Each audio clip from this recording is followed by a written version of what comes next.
ito ang legit. Mapapanood ang longest-running music awards ng bansa na Awit Awards sa TV5.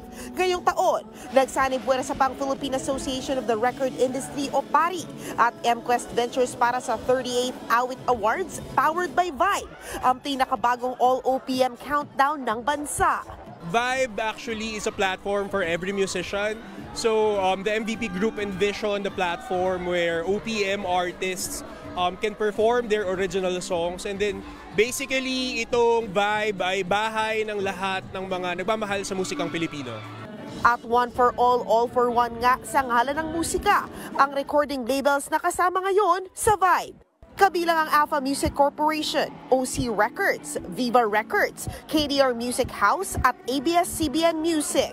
First time ito nangyari sa music industry natin na nagkaroon ng partner na media ang Awit Awards. It's an activity that aims to highlight the Filipino talent, no?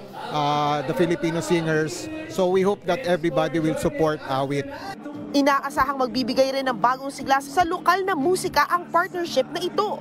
I think important talaga po bigyan ng support ang mga artists, also from their labels, and yun.